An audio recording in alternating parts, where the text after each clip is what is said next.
ಮುಖಂಡರು ತಾಯಿಗಳು ಸೇರಿ 25 ವರ್ಷ ಹೋರಾಟ ಮಾಡಿದಂತ ಸದಾಶಿವ ಆಯೋಗ ಇವರ ಕಷ್ಟ ಸುಖ ಇವರಿಗೇನು ತೊಂದರೆ ಐತೆ ಅನ್ನೋದು ಮತ್ತು ಇವ್ರು ಎಷ್ಟು ರಾಜ್ಯದಲ್ಲಿ ಆರ್ಥಿಕವಾಗಿ ಶೈಕ್ಷಣಿಕವಾಗಿ ಮತ್ತು ರಾಜಕೀಯವಾಗಿ ಹಿಂದೆ ಬಿದ್ದಾರೆ ಅನ್ನೋದು ಸುಪ್ರೀಂ ಕೋರ್ಟ್ 7 ನ್ಯಾಯಾಧೀಶರು ಕೂಡಿಕೊಂಡು ಅದನ್ನು ಮನಗೊಂಡು ತಿಳ್ಕೊಂಡು ಈ ಜನರಿಗೆ ನ್ಯಾಯ ಕೊಡುವುದು ಬಹಳ ಅತ್ಯವಶ್ಯಕತೆ ಐತಿ ಅಂತ ಬಾಯಿಲೆ ಸ್ಪಷ್ಟವಾಗಿ ಹೇಳಿ ಈ ಒಳ ಮೀಸಲಾತಿ ಸದಾಶಿವ ಆಯೋಗ ವರದಿ ಜಾರಿ ಮಾಡಿದ್ದಕ್ಕಾಗಿ ಸುಪ್ರೀಂ ಕೋರ್ಟಿನ 7 ನ್ಯಾಯಾಧೀಶರಿಗೆ ನಾನು ಚಿರವಾಗಿ ಅವರಿಗೆ ಶಿರಸಾಷ್ಟಾಂಗ ನಮಸ್ಕಾರಗಳನ್ನು ಸುಪ್ರೀಂ ಕೋರ್ಟ್ಗೆ ಸಲ್ಲಿಸುತ್ತಿದ್ದೇನೆ. ಅದರ ಜೊತೆಗೆ ರಾಜ್ಯದಲ್ಲಿ ಅತಿ ಪ್ರಮುಖ ಬೆಳಗಾವಿ ಜಿಲ್ಲೆ ಅಥಣಿ ತಾಲೂಕಿನಲ್ಲಿ ಬಹಳ ಜನ ಸೇರಿ ಸುಮಾರು 10 ವರ್ಷಗಳ ನಿರಂತರ ನಾವು ಕರೆದಾಗ ನಡ್ಕೋತು ಗಾಡಿ ಮೇಲೆ ಬಂದು ಹಂಗ ಬಂದು ಮಳೆ ಇದ್ರು ಬಂದ್ರು ತೋರ್ಸ್ಕೊಂಡು ಬಂದ್ರು. ಇಂಥ ಪರಿಸ್ಥಿತಿಯಲ್ಲಿ ಎಲ್ಲರೂ ಕೂಡಿ ಭಾಗಿಯಾಗಿ ಈ ರಾಜ್ಯದಲ್ಲಿ ಅನೇಕ ಸಂಘಟನೆಗಳು ಹೆಸರು ಬೇರೆ ಇರಬೇಕಿರಲಿ ಪರವಾಗಿಲ್ಲ, ಅವರೆಲ್ಲರೂ ಆ ಏಕಸಂಘಟನೆ ಒಳಗೆ ಮುಖಂಡರದು ಬಹಳ ದೊಡ್ಡ ಋಣ ಇದೆ. ಈ ಮಾದಿಗರ ಹೋರಾಟದಲ್ಲಿ ತಾಯಿಗಳು ಋಣ ಬಹಳ ಇದೆ. ಬಡಿಸಿಕೊಂಡಾರು ಒಡಿಸಿಕೊಂಡಾರು, ಏನೇನು ಪಾದಯಾತ್ರೆ ಮಾಡಿದಾರು, ಏನೇನು ಅನೇಕ ಕಾರ್ಯಕ್ರಮಗಳು ಮಾಡಿ ಈ ಸುಪ್ರೀಂ ಕೋರ್ಟಿಗೆ ನಮ್ಮ ಅಳಲನ್ನ ತೋಡಿಕೊಂಡು ಮನವರಿಕೆ ಮಾಡಿ ಈ ಗೆಲುವಾಗಲಿಕ್ಕೆ ಇಡೀ ರಾಜ್ಯದ ಮಾದಿಗರ 80 ಲಕ್ಷ ಮಾದಿಗರ ಋಣ ಇದು. ಈ 80 ಲಕ್ಷ ಮಾದಿಗರಿಗೆ ನಾನು ರಾಜ್ಯ ಅಧ್ಯಕ್ಷರಾಗಿ ಅವರಿಗೆ ತುಂಬಾ ಹೃದಯದಿಂದ ನಾನು ಸಮಾಜದವರಿಗೆ ಅಭಿನಂದನೆ ಸಲ್ಲಿಸ್ತಾ ಇದ್ದೀನಿ. ಸುಪ್ರೀಂ ಕೋರ್ಟ್ನವರು ಏನ್ ಹೇಳಿದ್ರು ಅಂತ ಹೇಳಿದ್ರ ನಮಗೆ ಅದರ ಜೊತೆಗೆ ಅನೇಕ ಕಾನೂನುಗಳನ್ನು ರಚನೆ ಮಾಡಿದ್ದಾರೆ. ಯಾರ ಕಟ್ಟ ಕಡಿ ಉಳಿದಾರೋ ಅವರಿಗೆಲ್ಲ ತರ ಸೌಲಭ್ಯ ಇದು ಮೀಸಲಾತಿ ಸಿಗಬೇಕು. ಯಾವುದು ರಾಜಕೀಯ ಆಗಿರಬೇಕು, ಶೈಕ್ಷಣಿಕ ಅದರಿಂದಲೂ ಕೂಡ ವಂಚಿತರಾಗಿರ್ಬೇಕು, ಮತ್ತು ಇವತ್ತು ಯಾವುದೇ ಆಫೀಸರ್ ಆಗ್ತಿರ್ಬೇಕು. ಅದಕ್ಕೆ ಎಲ್ಲರಿಗೂ ಈ ಸೌಲಭ್ಯ ಮತ್ತು ಮೀಸಲಾತಿ ಮುಟ್ಟಬೇಕು ಅನ್ನುವಂಥದ್ದೊಂದು ಸುಪ್ರೀಂ ಕೋರ್ಟ್ ಅದರ ಜೊತೆಗೆ ಚಿಂತನೆ ಮಾಡಿ ಅದನ್ನ ವಿಂಗಡಣೆ ಮಾಡಿ ಕಳಿಸಿದ್ದು ನನಗೆ ಬಹಳಷ್ಟು ಪರಿಪೂರ್ಣವಾಗಿ ಇನ್ನೂ ನಾನು ಅದನ್ನ ಅರ್ಥ ಮಾಡ್ಕೊಂಡಿಲ್ಲ. ಯಾಕಂದ್ರೆ ಸುಪ್ರೀಂ ಕೋರ್ಟ್ ಜಡ್ಜ್ಮೆಂಟ್ ನನ್ನ ಕೈಯಲ್ಲಿ ಇನ್ನೂ ಸಿಕ್ಕಿಲ್ಲ. ಅದನ್ನ ನಾನು ತರಿಸ್ಕೊತೀನಿ ಈ ವಾರದಾಗ.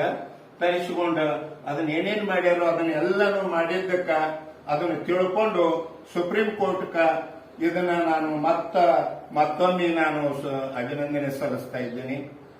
ಮತ್ತ ರಾಜ್ಯ ಸರ್ಕಾರಕ್ಕ ಇದನ್ನ ಸದಾಶಿವ ಆಯೋಗ ಮತ್ತು ಒಳ ಮೀಸಲಾತಿ ಮಾಡುವಂತ ಅಧಿಕಾರ ರಾಜ್ಯ ಸರ್ಕಾರಕ್ಕೆ ಐತಿ ಅಂತ ಹೇಳಿ ಸುಪ್ರೀಂ ಕೋರ್ಟ್ ಹೇಳ್ಯಾರ.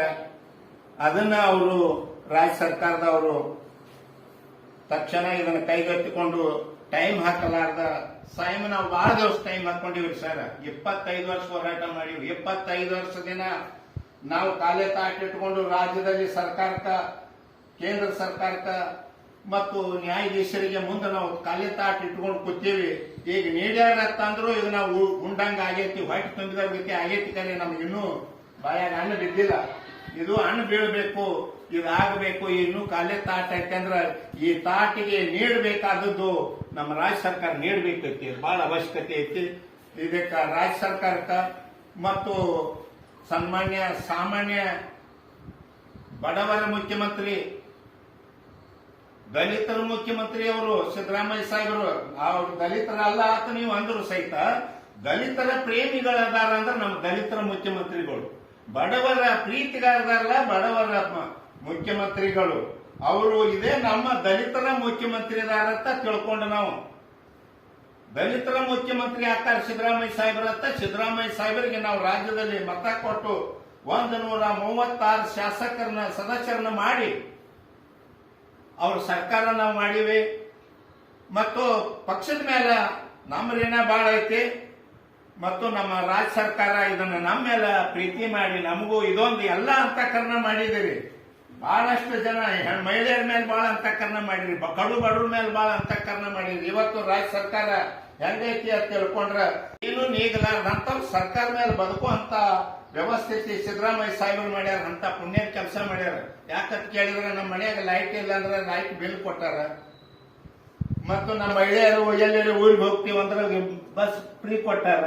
ಆ ಮಹಿಳೆಯರಿಗೆ 2,000 ರೂಪಾಯಿ ಕೊಡ್ತಾರ. ವಾರಕ್ಕೆ 500 ರೂಪಾಯಿ ಮನ್ಯಾಗ ಕಾಯಿಪಲ್ಯ ಸಂತಿ ಮಾಡ್ಕೊಂಡ್ ಬಂದ್ರೆ ತಿಂಗಳ ತನಕ ಕುಟುಂಬ ಸದಸ್ಯರ ಕೆಲಸ ಅನುಕೂಲ ಕೊಟ್ಟಾರ. ಅದರ ಜೊತೆಗೆ ಮನ್ಯಾಗ ಏನೂ ಇಲ್ಲ, ಕೆಲಸ ಇಲ್ಲ, ಇವತ್ತು ಊಟ ಇಲ್ಲ ಅಂದ್ರೆ ಒಬ್ಬರಿಗೆ 10 kg ಅಕ್ಕಿ ಭಾಗ್ಯ ಕೊಟ್ಟು ಇವತ್ತು ಪರಿಪೂರ್ಣವಾಗಿ ಸರ್ಕಾರ ಮೇಲೆ ನಾವು ಬಡವರು ಬದುಕುವಂತ ಕೆಲಸ ಮಾಡ್ಯಾರ. ಅದರ ಜೊತೆಗೆ ಇದೊಂದು ನಿಮಗೆ ಏನು ಹೊರೆ ಇಲ್ಲ, ನಮ್ಮ ಪಾಲ್ ಐತಿ, ಪಾಲ ವಿಂಗಡಣೆ ಮಾಡಿ ಕೊಡುವಂತದ್ದು ಐತಿ. ಯಾಕಂದ್ರೆ ಸರ್ಕಾರಕ್ಕೆ ಹೊರೆ ಬರುವಂತದ್ದು ಏನೂ ಇಲ್ಲ, ನಮ್ಮನ್ನ ಬರೇ ನಮ್ಮ ಪಾಲ ವಿಂಗಡಣೆ ಮಾಡಬೇಕಾಗಿತ್ತು. ತೀವ್ರಗತಿಯಲ್ಲಿ ನಾನು ಸಿದ್ದರಾಮಯ್ಯ ಸಾಹೇಬರಿಗೆ ಮತ್ತು ಕಾಂಗ್ರೆಸ್ ಸರ್ಕಾರಕ್ಕೆ ಮತ್ತು ಕಾಂಗ್ರೆಸ್ ಸಚಿವ ಸಂಪುಟಕ್ಕೆ ಶಾಸಕರಿಗೆ ಕೂಡ ನಾನು ಅವರಿಗೆ ಉದ್ದ ಕೈ ಮುಗಿದ ನಾನು ವಿನಂತಿಯನ್ನು ಮಾಡ್ಕೊತೇನೆ. ಇದನ್ನ ದಿವಸ ಹಾಕಲಾರ್ದ ಇದನ್ನ ಸದಾಶಿವ ಇದು ವರದಿ ಇದು ಮತ್ತು ಒಳ ಮೀಸಲಾತಿ ವರದಿ ನಮಗೆ ತಕ್ಷಣ ಜಾರಿಗೆ ತರಬೇಕಂತೇಳಿ ನಾನು ಒಂದು ಮನವಿ ಮಾಡ್ಕೋತೀನಿ. ಇದ್ರ ಜೊತೆಗೆ ಇನ್ನೊಂದು ರಾಜ್ಯ ಸರ್ಕಾರಕ್ಕೆ ಮನವಿಯನ್ನು ಮಾಡ್ಕೋತಾ ಇದ್ದೀನಿ. ಈಗ ನಾವು 15% ಮೀಸಲಾತಿ ಒಳಗ ನಾವು 15% ಮೀಸಲಾತಿ ಒಳಗ ನಾವು ವಿಂಗಡಣೆ ಮಾಡ್ಯಾರ. ಯಾರು ಹೈಕೋರ್ಟ್ ಜಡ್ಜ್ ಅವರು, ಸದಾಶಿವ ಆಯೋಗದವರು ಮಾದಿಗರಿಗೆ 6%, ಚಲವಾದಿ ಅವರಿಗೆ 5%, ಬೋವಿ ಲಮಾಣಿ ಭಜಂತ್ರಿ ಕೂಡಿ 3 ಮತ್ತು ಇತರೆದವರಿಗೆ 15%ದಾಗ ಅದರ ಜೊತೆಗೆ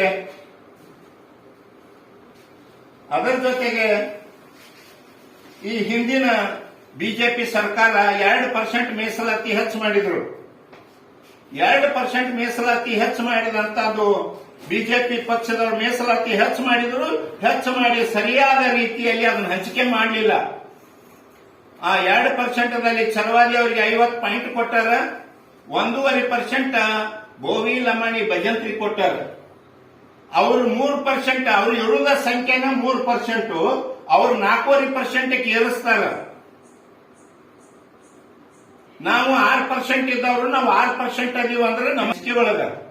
ಯಾಕಂತಂದ್ರೆ ನಾವು ಎಸ್ಸಿ ಒಳಗೆ ಕೆಲಸ ಮಾಡಿದಂತವ್ರು ಚಲವಾದಿ ಅವರು ಮಾದಿಗರು ಅನೇಕ ಕೆಟ್ಟ ಕೆಲಸ ಮಾಡಿದ್ವಿ. ನಾವು ಚಪ್ಪಲಿ ಹೊಲ್ತೀವು, ಸತ್ತದನ ಹೊತ್ತೀವು, ಹೊಲ್ತಾನ ಮಾಡಿದೀವು, ಇವ್ರು ಮಣಿ ಸಾರಿಸಿವು, ಕಣ ಕಟ್ಟಿ ಕಡ್ದಿವು, ಇವರ ಸತ್ತಾಗ ಕಟ್ಟಿಗೆ ಕೂಡ ಹೊತ್ತೀವಿ, ಸುದ್ದಿ ಹೇಳಕ್ ಹೋಗಿವು, ಅನೇಕ ಎಲ್ಲ ಕೆಲಸ ನಾವು ಮಾಡಿವಿ. ಇವರು ಬೋವಿ ಲಮಾಣಿ ಭಜಂತ್ರಿ ಅವರಿಗೆ 3% ಇದ್ದವರಿಗೆ 4.5 ಮಾಡಾಕ ಇವ್ರು ಎಸ್ಸಿ ಪಟ್ಟಿ ಒಳಗೆ ಏನಾದ್ರೂ ಇವ್ರು ಅನಿಷ್ಟ ಕೆಲಸ ಮಾಡಿದ್ ಒಂದೇ ಇದೆಯಾ? ಇವರು ನೀವು 3 ಇದ್ದದನ್ನ 6 ಮಾಡ್ತೀರಿ, ನಾವು 8 ಇದ್ದದನ್ನ ನಮ್ಮನ್ನ ಡಬಲ್ ಮೀಸಲಾತಿ ಕೊಡಾಕ ಅವ್ರ ಮೊದಲ ಆಕ್ರಮಣವಾಗಿ ಬಂದಾರ. ನಮ್ಮಲ್ಲಿ ದೇವರಾಜ್ ಅರಸ್ಕಿಂತ ಮೊದಲು ಅವರು ಇಡೀ ಭಾರತ ದೇಶದಾಗ ಸುಮಾರು ರಾಜ್ಯ 28 29 31 ರಾಜ್ಯದಲ್ಲಿ ಒಬ್ಬರು ಬೋವಿ ಲಮಾಣಿ ಭಜಂತ್ರಿ ಎಸ್ಸಿ ಪಟ್ಟಿ ಒಳಗಿಲ್ಲ. ಆದ್ರೆ ನಮ್ಮಲ್ಲಿ ಕರ್ನಾಟಕದಲ್ಲಿ ಎಸ್ಸಿ ಪಟ್ಟಿ ಒಳಗೆ ಬಂದಾರ, ಅತಿಕ್ರಮಣ ಆಗಿ ಬಂದಾರ. ಇವ್ರು ಯಾಕೆ ಬಂದ್ರು?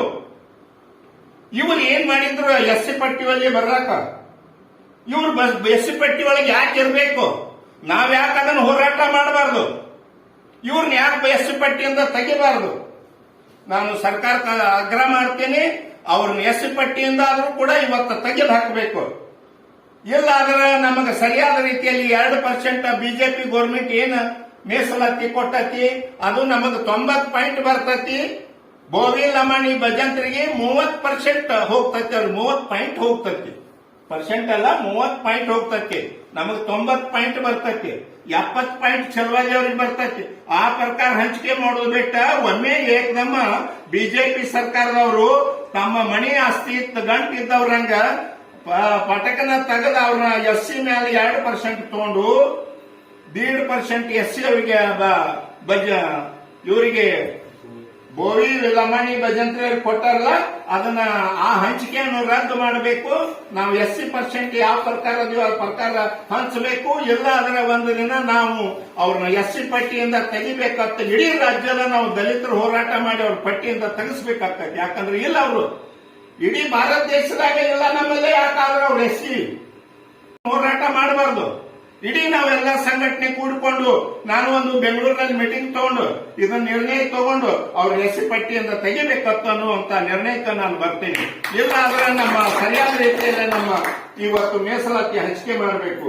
ಅದರ ಸಲುವಾಗಿ ಇಟ್ಟೋತನ ನೀವೆಲ್ಲರೂ ಈ ಸುಪ್ರೀಂ ಕೋರ್ಟಿನ ಆದೇಶ ಆದ ಬಳಿಕ ಅದಕ್ಕಾಗಿ ನಿಮಗೂ ಒಂದು ಹಾರ ಹಾಕ್ತೀವ್ರಿ ಸರ್ ಬರ್ರಿ ಅಂತ ಹೇಳಿ ನೀವೆಲ್ಲರೂ ಕೂಡಿ ಕಲಿಸಿಕೊಂಡು ನೀವೆಲ್ಲರೂ ತಮ್ಮ ಮನೆ ಕೆಲಸ ಬಿಟ್ಟು ನನ್ನ ಬಂದ ಇಲ್ಲಿ ಏನೋ ಒಂದು ಹಾರ ಶಾಲ ಹಾಕಿ ನನ್ನ ಸತ್ಕರಿಸಿದ್ದಕ್ಕಾಗಿ ಈ ಸಂಘಟನೆಯ ಎಲ್ಲಾ ರಾಜ್ಯದ ಉಪಾಧ್ಯಕ್ಷರು, ಕಾನೂನು ಸಲಹೆಗಾರರು, ಜಿಲ್ಲಾ ಅಧ್ಯಕ್ಷರು, ಜಿಲ್ಲಾ ಮಹಿಳಾ ಅಧ್ಯಕ್ಷರು ನೀವಿಟ್ಟೆಲ್ಲರೂ ದೊಡ್ಡ ಸಂಖ್ಯೆಯಲ್ಲಿ ಸೇರಿ ನನಗ ಸತ್ಕಾರ ಮಾಡಿದ್ದಕ್ಕಾಗಿ ತಮಗೆಲ್ಲರಿಗೂ ಕೂಡ ನಾನು ಈ ಸಂಘದ ವತಿಯಿಂದ ನಾನು ತಮಗೆ ಒಂದು ತುಂಬಾ ಹೃದಯದಿಂದ ನಾನು ಒಂದು ಅಭಿನಂದನೆ ಸಲ್ಲಿಸಿ